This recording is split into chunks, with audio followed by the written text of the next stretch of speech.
the reason why in Quest you feel a lot more compared to the Vision Pro less lonely is because you have things like the rec room, you have VR chat, like you have these multiplayer experiences where it's definitely not a solo player experience, right? So you don't feel like you're in this like cave or like this constrained space. So I hope there's more of those kind of like integrations where you bring like your persona to these things, and there is more of that human element, because that certainly is missing. The closest game that's gotten really big is probably Pokemon Go, and part of me feels like that game really blew up because of the IP, not necessarily because of the AR element, but like there was something really special about that game where people would flood cities. The AR element drove viral moments around that game.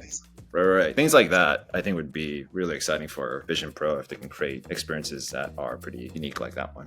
Hey everyone, welcome to the 5th episode of All Chat, a podcast where we're aiming to deliver an unfiltered view behind the scenes of some of the most interesting and current topics within the gaming industry, startups more broadly, and venture capital. Today we will be discussing the current state of spatial computing, as we are now a few weeks after the initial release of the Apple Vision Pro, which drove both newfound and renewed interest into both mixed and virtual reality experiences across Apple's latest product as well as recent releases from Meta. I'm excited to be joined by two good friends and first-time All Chat guests today. First, we have Amy Wu, general partner at Menlo Ventures, leading investments into games and consumer companies. We're also joined by Oleg Stavitsky, founder and CEO of Endel, a startup which produces personalized soundscapes using AI to help people focus, relax, and sleep. They're also one of the early Apple Vision Pro apps which were featured in the App Store at launch. And finally, there's Brian and myself, partners at Patron, a venture firm leading seed rounds across consumer and gaming startups. Prior to founding Patron, Brian notably helped to source Andreessen Horowitz's initial investment into Oculus, which was acquired by Facebook a few months after the investment. Now let's dive into our discussion about the current state of spatial computing. Thank you guys for joining us today. Really excited to dive into this topic of Vision Pro, kind of your early experiences using it. What are some like use cases and critique? I guess anyone want to kick off? Thanks for having us on. Yeah, thank you for having us. Yeah, I mean, I was using it a lot when we were, building Endel for it. So it's an interesting device, right? Like in the sense that there's not a ton you can do with it currently, I think, right? Like just because there's not a lot of stuff that is available for it at this point, right? And I think, media consumption definitely is interesting at this point. I mean, if you actually try to work in it, I think that is, I don't want to say impossible, but hard, just because it's so heavy. You do get tired pretty quickly, and you get this kind of massive, like it leaves a mark on your face when you wear it for like at least 20, 30 minutes. So, I mean, we were just laughing actually with Adam ago about this. He was like, "Isn't it crazy that Apple can make like billions of dollars just by selling essentially a dev kit to people?" Because that's what it is at this point. I think it's a dev kit. Yeah, it's interesting because I think we mentioned in the last conversation with Slim and Thomas, they usually launch more polished products, and there's usually a lot more content that's purposeful for it. And I know on my side, like when I had my kids try it out, I had my parents try it out, and there's this library of like, I think it's like 5 immersive videos that are awesome experiences, but then it's like, I don't know what the expectation for like how often they would release new episodes, but now we're like a month in and it's still the tightrope walking, it's still Alicia Keys the concert. And so I think like that as like the best use case of the entertainment, it is interesting kind of how long it will take before there's actually like a library of content to consume versus just using it to create this like huge IMAX screen to watch TV shows and YouTube and things like that. I guess Brian and Amy, like how has your experience kind of evolved a couple of weeks in? Yeah, I think just really quick on my side, I would probably take the opposite argument where I've used it every day. And I think for me, like, I have like what are you doing every day on it? I watch a lot of content. So like, rather than like looking at my OLED, I'd rather actually wear the headset. I also have 2 little kids.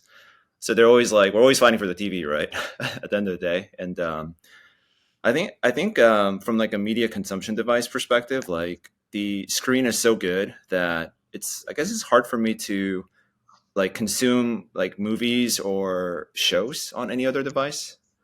And I think for especially for movies that it doesn't have to be like spatial, the ones that are built for Apple Vision Pro specifically, but like a lot of IMAX 3D movies. I don't know if you guys are excited about Dune 2, but just watching like the original Dune on the Vision Pro, you could just tell like it's way more immersive than a lot of the other ways you can consume that format. So yeah, I think for me, like it's been like a great device. And then yeah, like I agree with you guys, there just hasn't been enough kind of native apps built for it yet. I think for YouTube I have to like download a third-party software called Juno, and then for like watching NBA, even though there's a native app, I still have to go to like NBA.com and pull up a lot of the stuff, or like TNT. So it's gonna take time, but I don't know. I think like the lack of controllers and just how immersive it is relative to a lot of the other VR devices that came before it, it's really incredible. And I think the fact that they were able to put this out as like a V1, it feels like there's going to be a lot of really exciting stuff that's going to be coming out across both software and hardware. And yeah, I'm pretty excited, at least as a consumer, even like taking off my investor hat or like the game developer hat. Yeah, I would say,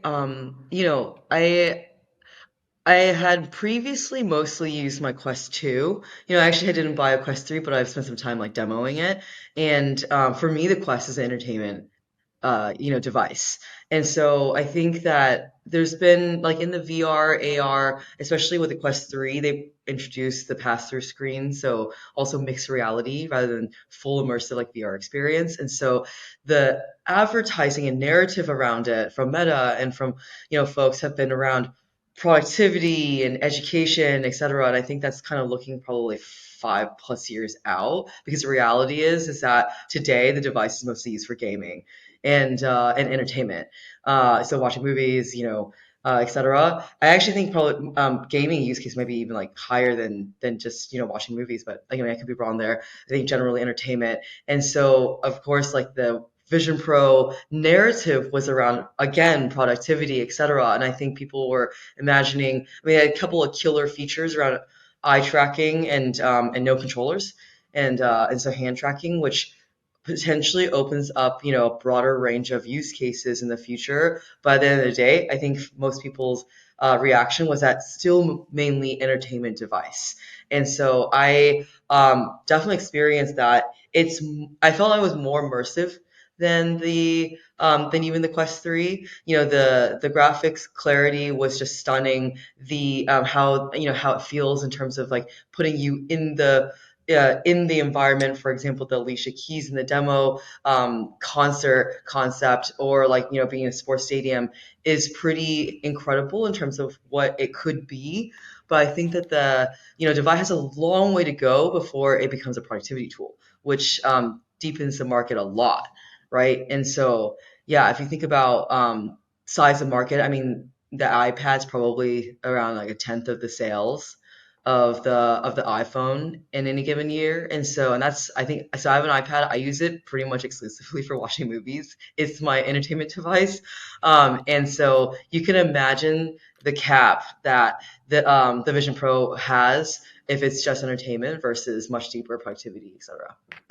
Yeah, and I think that was also like part of anchoring that price. So I guess there's the two comparisons. It's either it's going to replace like the 80-inch, 90-inch OLED TV in Yeah. your living room, in your entertainment room, or it's going to replace your MacBook Pro, and it's going to just be like the computing device that you use to actually do work. And I think out of those two right now, it definitely feels more, the use case is much more clear around the replacing the big TV. Like I Yeah. remember having my mom use it. She watched the Alicia Keys thing, and she was basically like, "Hey, like I never want to go to a concert again. Like I would much rather, if there's this ability to be on stage, like with the person who's performing, like I'm much more interested in this kind of experience and not having to leave my home, as long as there's like some kind of like library and there's some kind of frequency to it."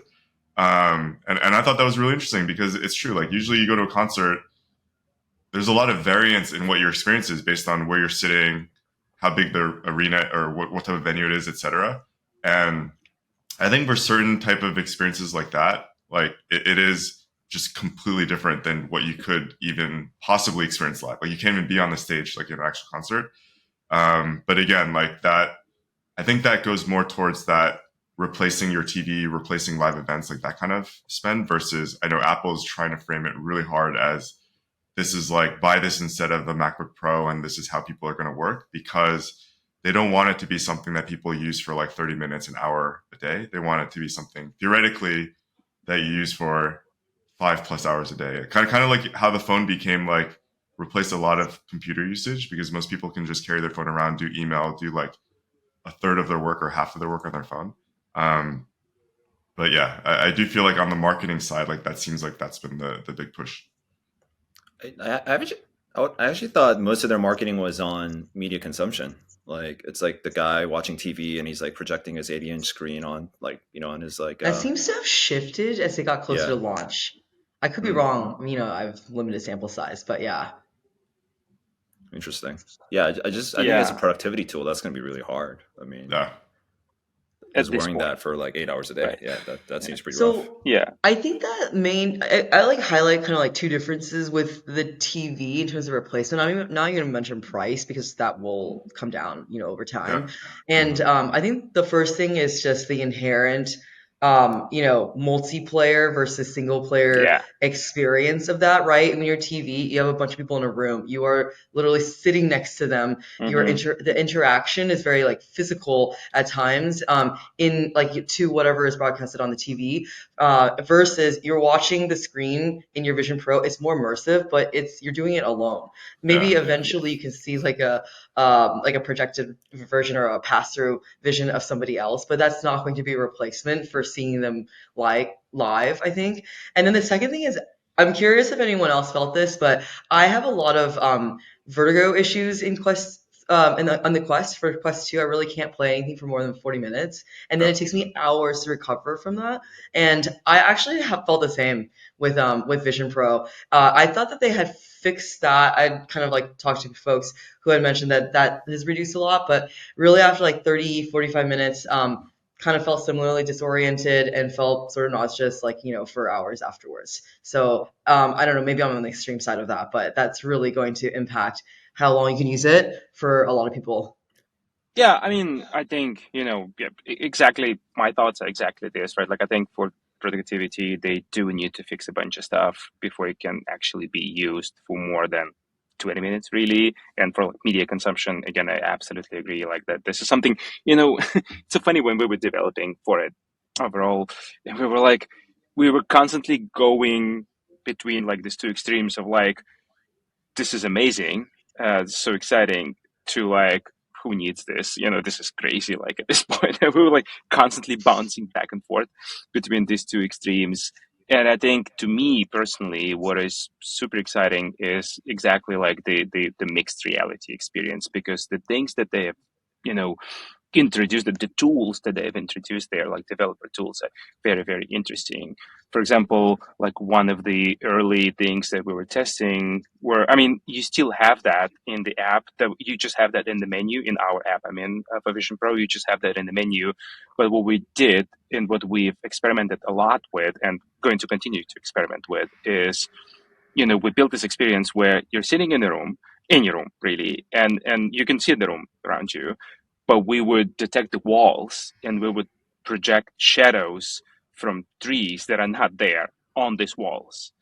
And it's from like palm trees. So like you're sitting in Berlin, but you're seeing shadows of palm trees, like they're like animated live shadows on the walls around you. And it creates this weird, like when you're actually in that experience, it creates that weird, almost psychedelic experience where, your perception of the room around you shifts, really. And you're like, where am I? What is this? Because your brain, I mean, something is happening with your brain because it's so good and the resolution is so high, and then the surface detection works so well, like the mapping is so great that you cannot tell that it's not, those shadows are not real. So that is crazy to me, and that is very interesting, and I think that opens up a lot of opportunities for experiences that have not been possible before. And currently, and then we, on top of that, then we introduced a bunch of particles that were kind of flying around, and they were like reactive, interactive, and unfortunately, there's certain limitations, and those particles started kind of colliding with the shadows, so we had to remove the shadows, and we only kept them in the menu. But we're going to build a whole experience, I'm pretty sure, that is just built around surface detection and just projecting stuff on different surfaces around you, like actual real walls or like whiteboards or anything. And I think that just the quality, like the way how real it feels is just Yeah, stunning I and mind agree. blowing. Working in a digital beach Yeah. makes you really feel like you are there. Have you guys used FaceTime alongside other apps like Game Room or just again, like people talk about the solo experience, but I think that's actually something that they probably should have marketed. It Mm, really does. Again, I think the persona thing is kind of weird. I don't know if you guys have scanned your personas, but it never comes out. It just comes out in this uncanny valley mode. But yeah, I kind of It scared is Jason kind of with it weird. actually recently. But when you actually use it to play games, like it's pretty interesting. You can see like the thread of like where this thing's gonna go. Where like when you play games with people today, it's like you're kind of looking at this like flat 2D screen, and you kind of have to use your imagination to like pretend that you're there. I don't think we're that far off where you use like mixed reality and there's like a virtual table in front of you and there's like a hologram of the other person across from the table. I think just like that kind of immersion, it's going to be really tough to create on traditional devices. So yeah. yeah, I guess like at least as an investor, like that's the kind of stuff that really excites me. Is like not necessarily like how do we take like the existing flat 2D OLED Yeah. and just like turn it into this like put it on this machine, but it's like how do you like use the actual native interface and the UX and the UI of this thing and create something that's really different, right? Yeah, I agree. I think you have to kind of imagine how some of the key features will change the work that it's doing, like what key consumer problems are it solving? That's the thing, right? Like I think right now, for example, so when I use it, the eye tracking, I think is just going to become a standard. And Yeah. it feels really natural. The accuracy is uncannily like powerful. And so, what can that change in the future? It feels a lot more like you know um, me going about my daily life. But I think for either productivity or learning, etc. It needs to make something, faster, better, cheaper, by a pretty wide margin, or introduce like a new way of doing something. And so, so for example, our portfolio company, Squint. I mean, they're starting in the manufacturing like learning space, but I mean, the concept is basically, starting with a phone app, and now in the Vision Pro, it's like you can point at an image like on a manufacturing floor, and then you can get detailed instructions on how that's being used. And so imagine, being expanded to more use cases, whether it's like language translation real time, or, if you have a certain mode on, you're walking down the street and you get information flow depending on what you're looking at. Hmm. And I think that's a really different way of experiencing, interacting with the world. So I think that is those use cases start getting really interesting. It changes how you are searching for concepts, I think, and learning.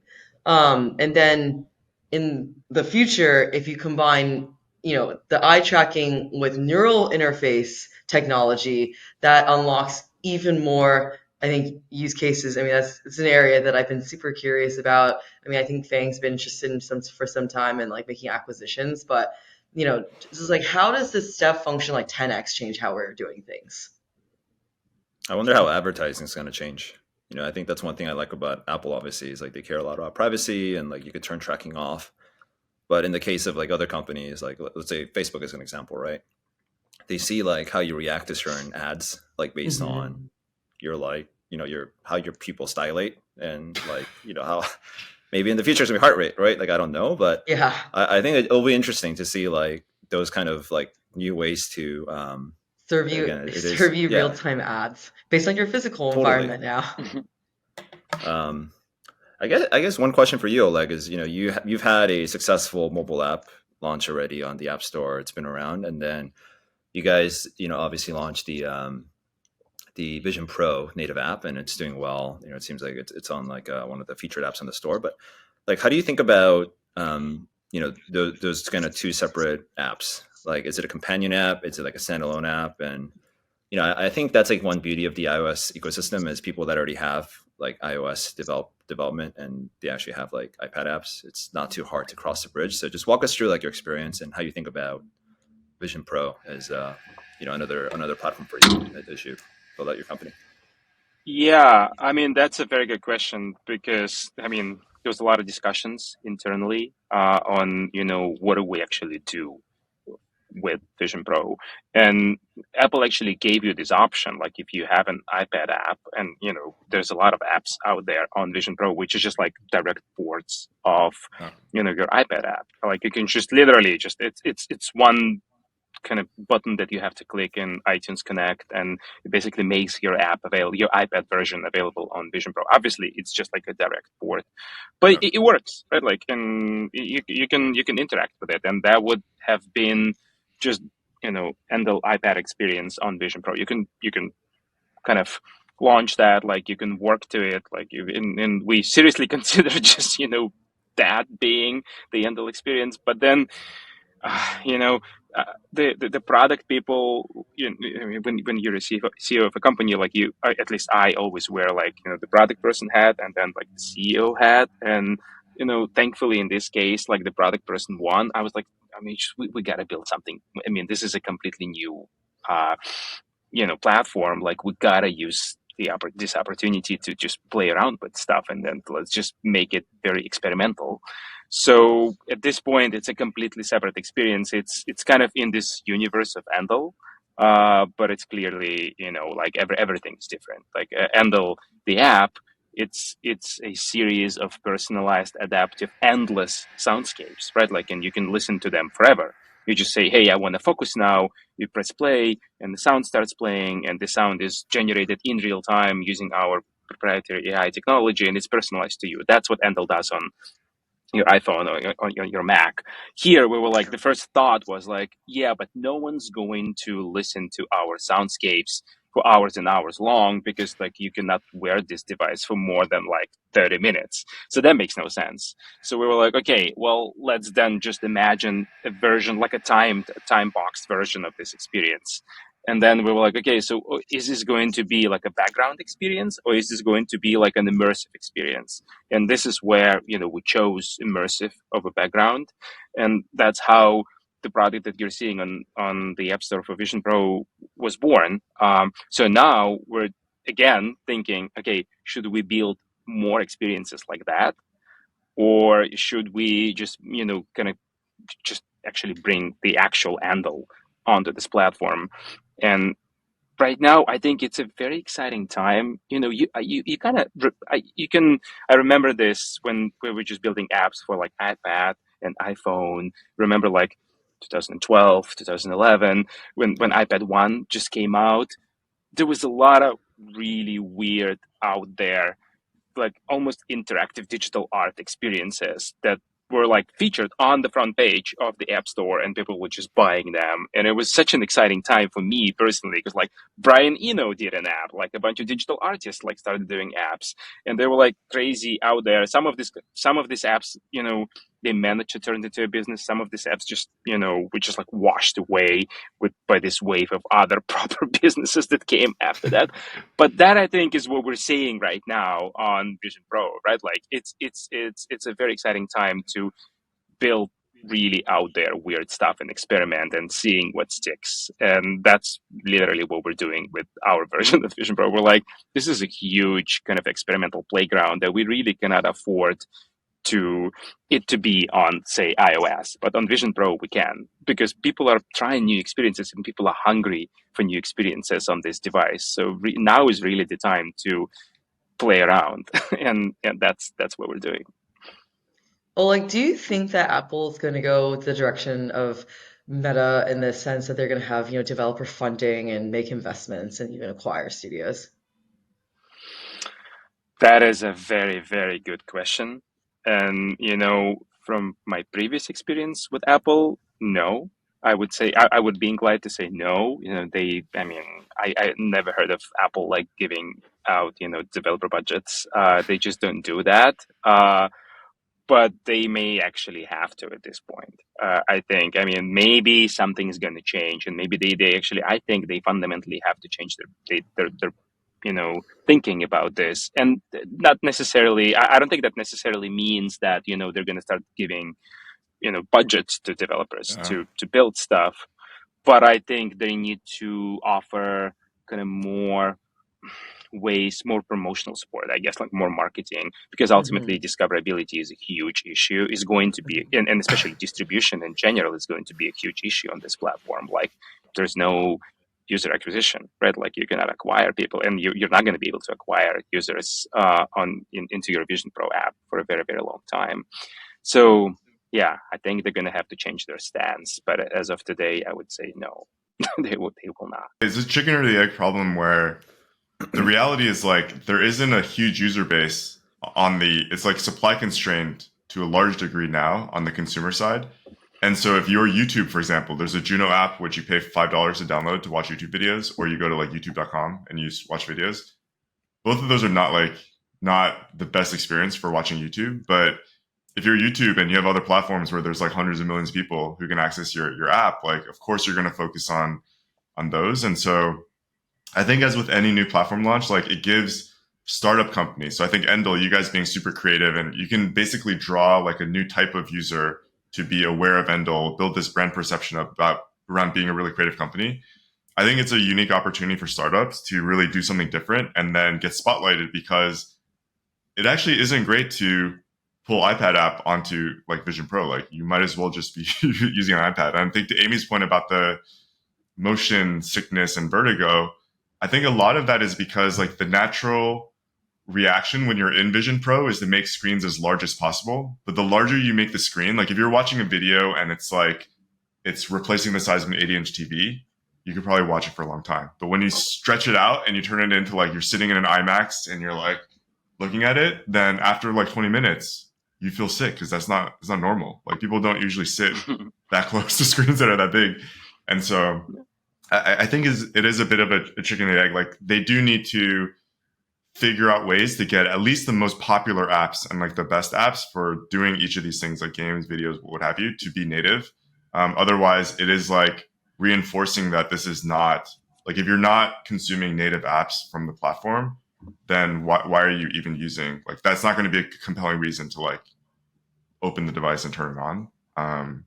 So it'll be interesting. Again, like I think unlikely that Apple goes in. They're not going to pay people. They're not going to pay people to do anything. But that's why like all the big companies, because they asked all of them during launch, like, hey, can you guys make a native app, do more than just port the iPad?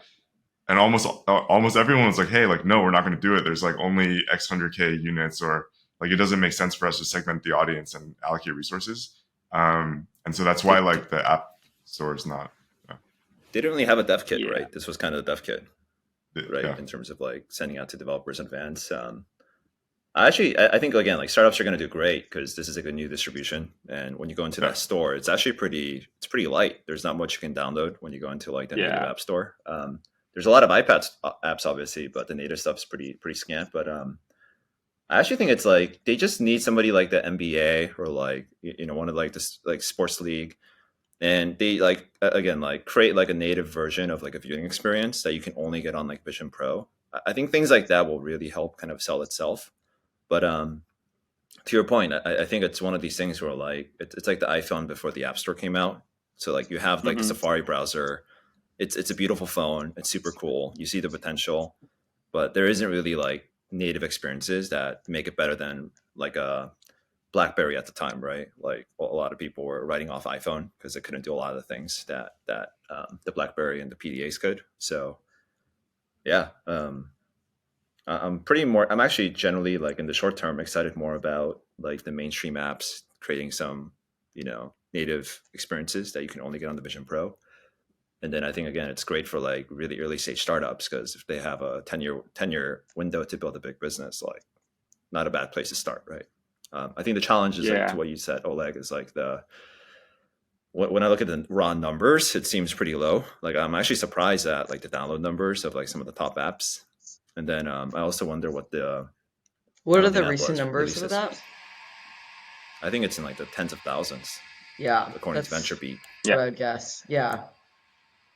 Yeah, so I think like, as an investor in the space is always the challenge, right? I mean, I've been looking at like VR, for example, gaming for a long time, but I mean, the gaming space, the challenge here is like, it's already a hits driven business. And then it's like if your hit has a cap of under $100 million of revenue, right? I just don't really see how that's like venture backable segment. And so like you really have to think about how you're going to survive. I think from a runway perspective for 10 years, like to get there. So I think it's, you can make probably in the single digit millions if your app has enough downloads, you find monetization and then just start stacking apps, that might be like multi-platform studio where you're building some Yeah. apps in the Vision Pro right now when there are so few. So like actually discoverability is like there, right? A lot of people can get to know your products and then also cross-sell them something on the phone, or another platform could be an interesting way of expanding the opportunity for a startup. Yeah, I mean, Yeah, timing is everything, obviously. And if you launch a startup before the App Store launch, that would have been pretty hard back in yeah. the day for sure. Or gotten enough like, But yeah, distribution. Yeah, yeah. I mean, from the developer perspective, I think a lot of developers have been burned by, when Apple launched their app stores on like Apple TV and Apple Watch.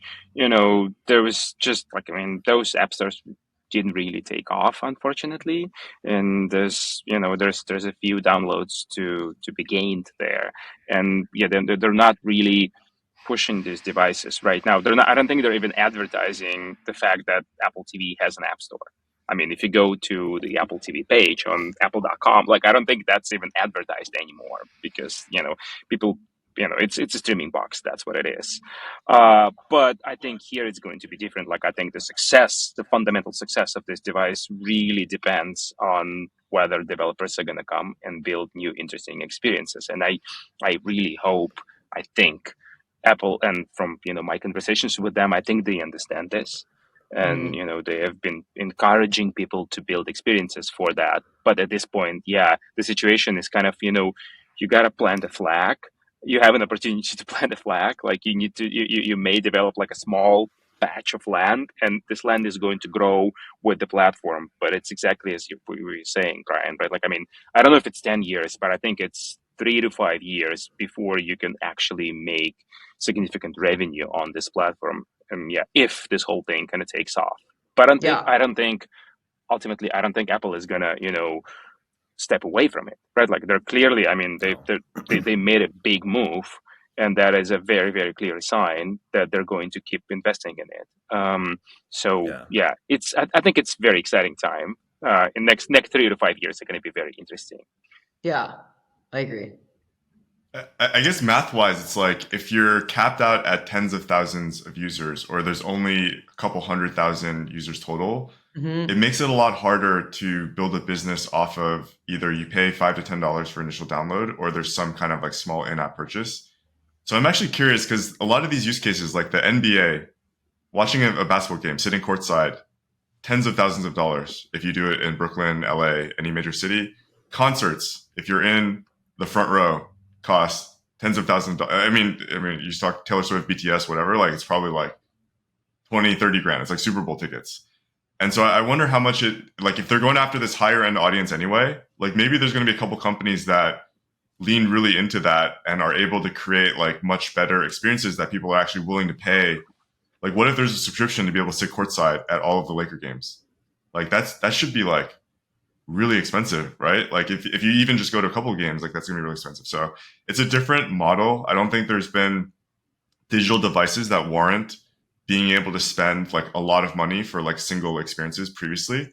But you could potentially argue like that would be one channel. Obviously, creating the content and creating the experience for it is going to be expensive, and there's probably a lot of complications around that piece. But that like as long as the supply is constrained, there's probably a better opportunity to build a business if you can like lean into that element of the experience versus trying to make things like free and have some kind of virtual goods model on top of it. But yeah, I mean, I it's think probably in the Yeah. short hard term, sell as the well It's an to argument investors. for yeah, having more premium Yeah, experiences in yeah, mixed reality because that's an unconstrained supply, unbounded by physical space. And so, as the audience grows, like you can, charge for these experiences. Yeah. I think in the short term, the way I've been thinking about it, at least like justifying the purchase and how I've used it, is almost like it competes more with like a Pro Display XDR, like just like a super nice monitor. Because like again, like you're not gonna ever be able to get like a movable screen that's like multi-screen, right, at that price. And again, the resolution is like so crisp that it doesn't feel like any of the meta devices where like I'm just kind of in like a lower monitor mode or lower resolution mode. So I think maybe in the interim, like rather than again given like the supply constraint, I do see a lot of these like hybrid apps doing pretty well.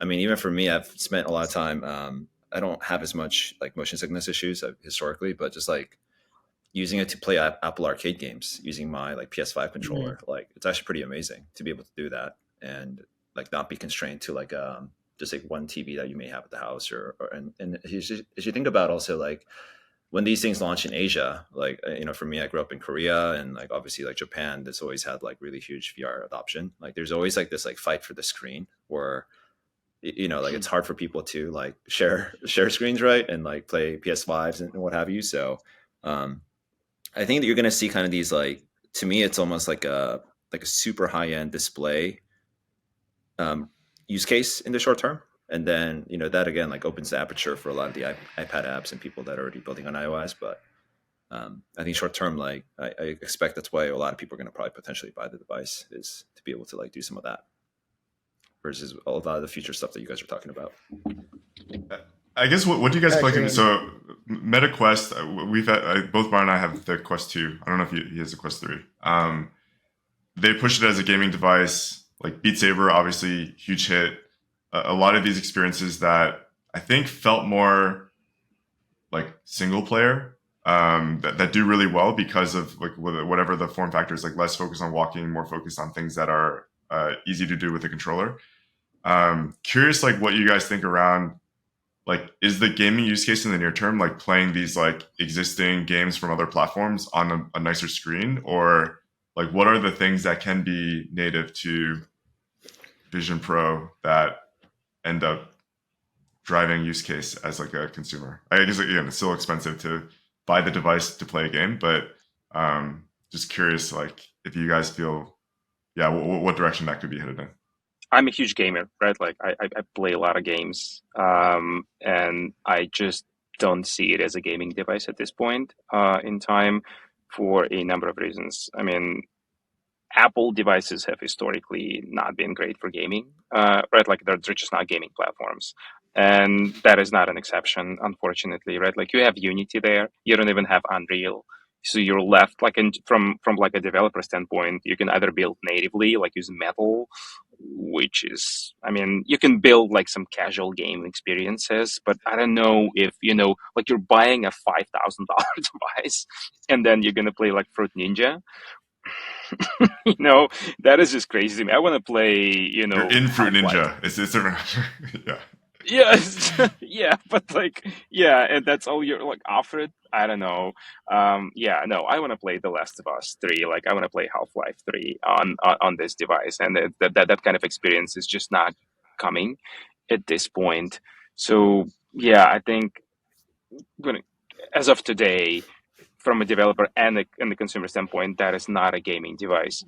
But what is very interesting to me, and something actually I wanted to ask you guys about, like when I'm thinking about like premium interactive experiences, I'm thinking about kind of stuff like virtual slash augmented tourism, right? Like I was just, I was just just an example. I was in Athens a few weeks ago. I was at the Acropolis.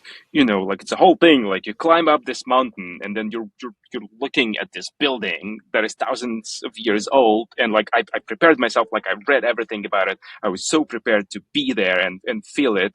And then you just like it's kind of you cannot go inside. You cannot touch it. Like there's like people everywhere. I was like, man, you know what I mean? Like, I really wanted to feel, and I've read so much about like what was going on there, like how this experience. I was like, if there was like a mixed reality experience. Oh, and actually, I even downloaded like some crude kind of AR app where you kind of Yeah. like you Hold your phone point up your and you can see phone like information. to the and it's just so cringe. Like, I mean, Yeah. it's like Uh-huh. this low res model built in Unity, kind of slapped on top of Acropolis. I was just like, no, this is horrible. Like, it's so. But I was thinking, like, what if there was kind of a premium experience built, like, I don't know, using the latest Assassin's Creed engine, kind of where I could really feel like Like walk you're around and in, be in. Yeah. yeah, see people like walking around. Like I would have paid like hundreds of dollars for that for sure, maybe even more, because I've already spent so much money, like buying a ticket, getting there, like Yeah. climbing this mountain, and then like I really cannot kind of, unless you've really prepared yourself for it, like you cannot feel what it is like, and why and then there's like millions and millions of people are like going there to this mountain to see the Acropolis and other places, and they're just left with like, I think is a very underwhelming experience.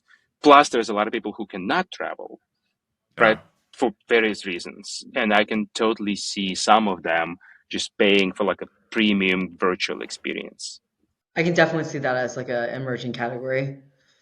For people who want one mixed reality. It's like, maybe at the Acropolis, you can have a mixed reality experience of what life might have been like, back in the day. Or you can experience, oh, what does it feel like to stand under the summit of Everest? And there's some percentage of people that, yeah, that want to go somewhere where they don't want to or can't.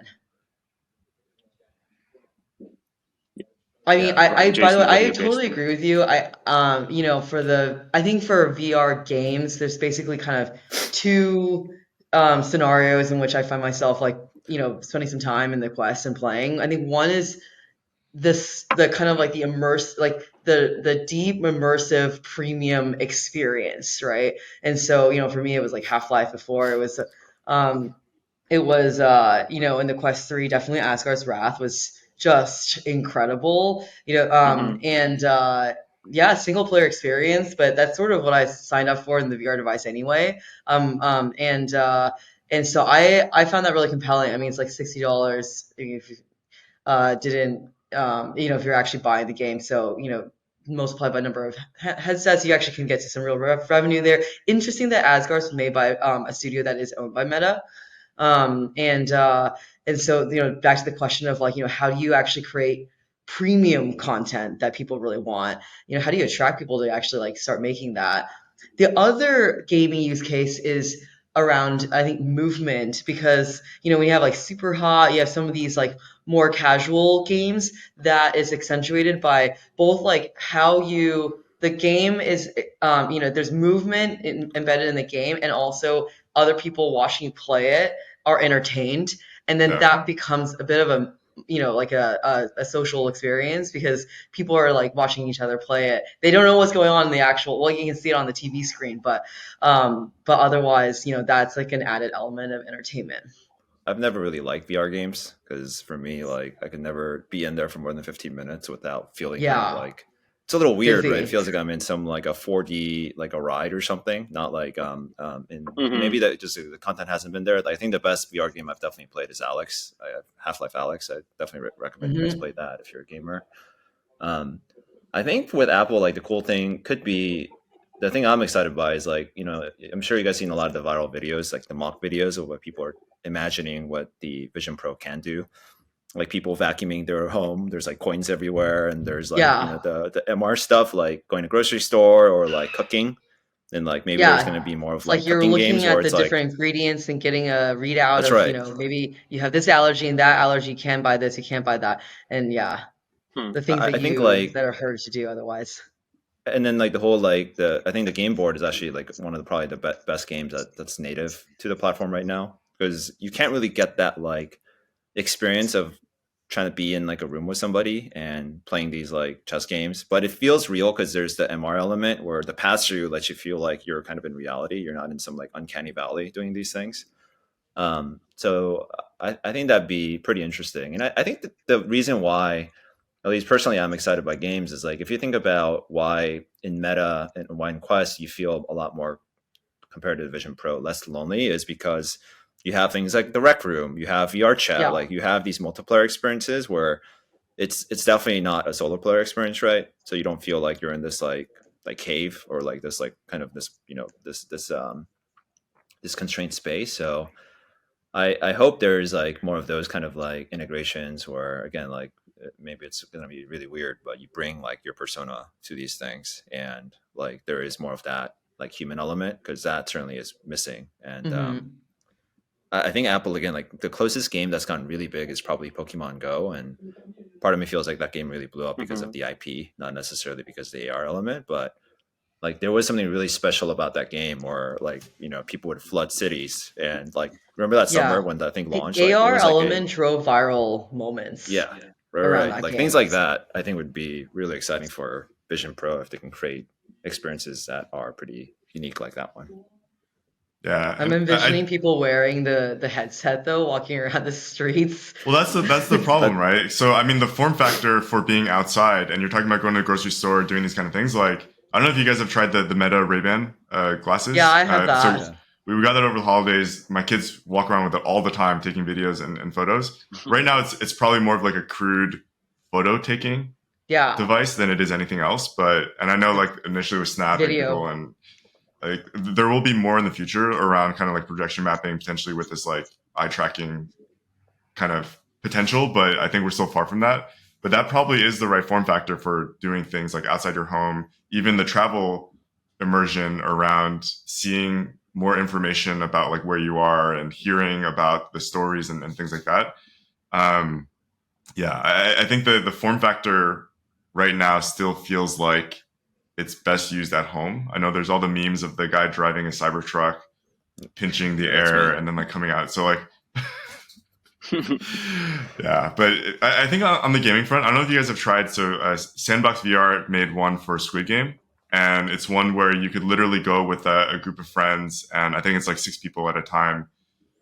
I think the difference there is like I think it's like a modified HTC hardware where they actually give you like motion tracking for your wrist and your feet because you're doing these like activities where it's basically like full movement. But I feel like games like that where theoretically you don't need to be like at a physical location with the 5 other people. Like you should definitely be able to play that game like online. But there's never been like a good kind of version of that type of multiplayer game. And so I do think that there's potential, but right now it still feels like it is limited to some of these like in-person, more like the VR theater type experiences. Yeah. I guess the last point I wanted to make around the travel. I think part of me was, so I did the demo in the store when I picked up the device. They walk you through all like the images, the immersive photos, and things like that. I actually got like the reverse kind of a response from what Oleg described, which is like, I think again, like we're living in Germany for a long time. We were able to go to like Austria, Switzerland, like the mountain areas, and a lot of the photos were from that. And part of me was like sure, if you can go there, and not everyone can go there, it is very different to like actually be outside, not looking at a screen, and just like being in nature versus like being an immersive photo and then like looking around. So I think like for people who don't have access to travel, I think it's a very great way to potentially experience these kind of places. But I think almost on the flip side, we're already on screens too much. If it's just a phone, it's one thing. But if you imagine people walking around with like a Vision Pro, like outside, that's like even more like you're not present. And so I do think there's some degree of like, I do get what you're saying. Like you go to the Acropolis, you can't actually get up closely. You obviously can't touch it. It's super crowded. I think that's like a pretty unique, I think most of older cities in Europe, you have that type of like cultural experience. But I think in general, there's also something to be said about just like being present and like appreciating like where you are. But I think it's kind of like you can make again, for me, it's like, I don't think you'll ever really replace being somewhere in person because just that your eye, I mean, just our human body, right? Our ability to process like image and like feel and like the sensory, like technology is going to take a very long time to actually get there. So for me, it's like, it's actually less that. And it's like, I think again, I don't know if you guys have spent time using spatial video, but I think like the beauty of it's going to be you can capture it and like relive it in 3D. And it's not going to be one-to-one, obviously, but like to me, that's more of like the killer use case when you bring these things. And again, like I haven't done it outside, but I've actually taken some like spatial videos of like my kids when they have like milestones, like they lost their first teeth or like little funny memories. Like I think like that's going to be the magic where like in the future, if you can like relive some of that in like, you know, spatial computing or like VR. Feel like you're there. Yeah. It's not just almost like it's almost like it's like a new form of like a video or like a photograph where obviously it's not going to like replace what happened. Yeah, that could be like a default setting for a lot of people. That's right. Yeah. Oh yeah. Have you guys tried any new native apps for Vision Pro? Ryan, there was any one. ones? Oh my god, what is it called? 1G, I think. Yeah, there's like a breathwork app that is almost like this interactive digital installation almost. Yeah, thank you guys so much. This is a lot of fun.